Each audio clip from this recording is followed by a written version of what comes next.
बिस्मिल्लाहिर्रहमानिर्रहीम। अस्सलामुअलैकुम। मैं हारी सजन। तुमने गलती की थी और मैंने शायद तुम्हें इसकी सज़ा बहुत ज़्यादा दे दी, पर अब और नहीं। मनाहल मेरी जगह शायद कोई और मर्द भी होता तो यही करता। मैं दिल का बुरा नहीं हूँ, लेकिन हर मर्द की तरह मेरी भी यही ख्वाहिश थी कि मेरी बीवी के दिल में सिर्फ मैं हूँ, शादी से पहले और शादी के बाद इसके दिल में मेरी अलावा कोई ना हो। तुम खुद सोचो, क्या तुम कभी ऐसे मर्द को पसंद करोगी जो किसी लड़की को रात के अंधेरे में लेकर भाग रहा हो? अरहम अपने दिल का गुबार नकार रहा था। मनाहल ने इसकी बात पर नफ़ी में सर हिलाया। तो फिर मैं तो एक मर्द हूँ और मर्द में औरत जितना हौसला नहीं होता। आप मुझे माफ़ कर दें। मुझे अब वाकई यकीन हो गया है कि भागी हुई लड़की की कोई इज्जत नहीं होती। किसी भी लड़की को ये कदम कभी भी नहीं उठाना चाहिए। मनाहल की आवाज़ बामुश्किल ही निकल रही थी। तुम जिसके साथ भागी थी ना, इसे पकड़ना मेरे लिए कोई मुश्किल नहीं था। बहुत बार सोचा भी कि इसे पकड़ूं, लेकिन क्यों पकड़ूं ये समझ नहीं आता था। अगर इसने ये कह दिया कि मैं तो मर्द था, क्या इसे नहीं पता था कि ऐसे किसी अनजान के लिए घर से नहीं भागते? तो इस बात का मैं क्या जवाब दूंगा इसे? इन चीज़ों में सिर्फ़ और सिर्फ औरत की गलती होती है। मनाहल, मेरे पास दिन में कई ऐसे केसेस आते हैं जिनमें बहुत सी लड़कियों का रेप हुआ होता है, वो भी अपनी गलती की वजह से, और फिर वो घर जाने के बजाय खुदकुशी कर लेती हैं, जैसे तुम करने वाली थी। और फिर सारी ज़िंदगी इस लड़की की माँ बाप लोगों से मुँह छिपाते फिरते हैं। अरहम से नज़रें चुराकर बो रहा था। हमदान से मिलने के बाद रास्ते में अरहम ने फैसला किया था कि वो पिछली कोई बात भी नहीं दोहराएगा, लेकिन ना चाहते हुए भी वो सब कुछ बोल गया। मनाहल के आंसू इसके रख्सार बगू रहे थे। इसके सब अल्फाज अब ख़त्म हो गए थे। अरहम को कहने के लिए इसके पास कुछ नहीं था। सॉरी, कुछ ज़्यादा बोल गया। अरहम अपना रुमाल इसके करीब करते हुए संजीदगी से बोला, नहीं, आपने तो हकीकत बताई है। हाँ, क्योंकि इन हकीकतों से मेरा रोज़ सामना होता है। बोलते हुए इसकी नज़र सामने टेबल पर पड़े चाय के कप पर गई, जिसमें आधा कप चाय मौजूद थी, जिसे देखकर अरहम मुस्कुरा दिया था। शायद इसके आने से पहले चाय पीते पीते वो अपने ख्यालों में खो गई और दोबारा चाय पीना भूल गई थी। चाय ठंडी हो गई है और तुमने पी भी नहीं, कहते हुए चाय का कप उठा लिया। मैं भूल गई थी, मनाहल अपनी आंखें रगड़ती हुई बोली। इससे पहले कि वो अपने होठों को चाय का कप लाता, मनाहल ने इसका हाथ पकड़ा। ये मेरी जूठी है। अरहम ने एक नज़र इसकी तरफ देखा, फिर संभल कर बोला, अब मैंने समझौता करना सीख लिया है।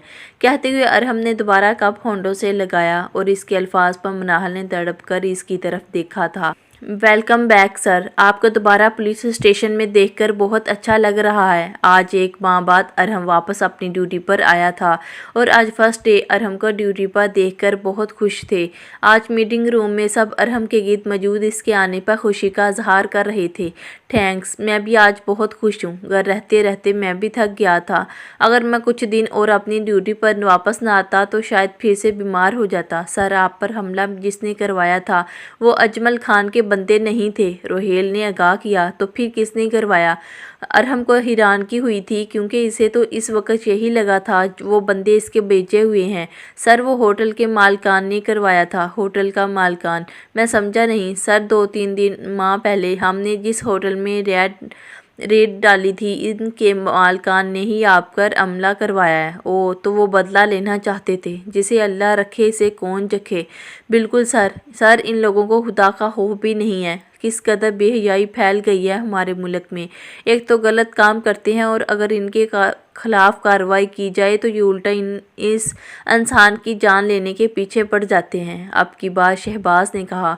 सही कह रहे हो तुम शहबाज, और फिर भी हम पुलिस वालों को ही बुरा कहा जाता है, लेकिन मैं ऐसे लोगों को नहीं छोड़ूंगा जो हमारी आने वाली नस्लों को गलत काम की तरफ राग़िब कर रहे हैं। और इस जंग में हम सब आपके साथ हैं। सब अहलकार यकजा ज़बान में कहा। अल्लाह हम सब की इस काम में मदद फरमाए, आमीन। कहते हुए सब उठ खड़े हुए। यहाँ क्यों खड़े हैं? प्लीज़ चले अंदर, फरहत बेगम ने इनके कान के करीब कहा। बहुत मिन्नत समाजत के बाद फरहत बेगम ने इन्हें राज़ी कर ही लिया था। अब वो अरहम के घर के बाहर खड़े थे। لیکن جہانگیر صاحب اندر جانے کے لیے قدم نہیں بڑھا رہے تھے۔ میرا دل نہیں مان رہا فرحت، جہانگیر صاحب دکھ سے بولے۔ آپ کا دل ہی آپ کو یہاں لے کر آیا ہے، اسی لیے اللہ کا نام لے کر اندر چلیں۔ جہانگیر صاحب نے ایک نظر فرحت کو دیکھا اور چھوٹے چھوٹے قدم اٹھاتے ان کی اندر کی طرف بڑھ گیا۔ فرحت بیگم بھی مسکراتے ہوئے ان کے پیچھے ہو لگی۔ کچھ دیر بعد وہ دونوں ٹی وی لاؤنج میں کھڑے تھے جہاں مکمل خاموشی تھی۔ مجھے لگ رہا ہے کہ گھر میں کوئی نہیں ہے، جہانگیر صاحب ٹی وی لاؤنج کا جائزہ لیتے ہوئے بولے۔ اس سے پہلے وہ کوئی جواب دیتی دانیال صاحب ان کے قریب آ کر بولے، گھر میں سب ہی موجود ہے، تم غور سے دیکھو تو صحیح، کہتے ہوئے ان کے گلے لگے۔ دانیال صاحب ابھی آفس سے واپس آئے تھے۔ انہوں نے جہانگیر اور فرحت کو اندر آتے دیکھ لیا تھا۔ کیسے ہو دانیال؟ بالکل ٹھیک، تم سناؤ؟ دانیال صاحب ان سے دور ہوتے ہوئے بولے۔ میں بھی ٹھیک ہوں، اور بھابھی آپ کیسی ہیں؟ میں بھی ٹھیک ہوں بھائی صاحب، جو اب ان دانیال صاحب کو دے رہی تھی، لیکن نظریں ان کی مناہل کو ڈھونڈ رہی تھی۔ چلے جا کر بیٹھتے ہیں۔ ان کی بات پر دونوں نے اس بات میں سر ہلایا۔ مناہل بیٹا دیکھو کون آیا ہے، باہر آؤ۔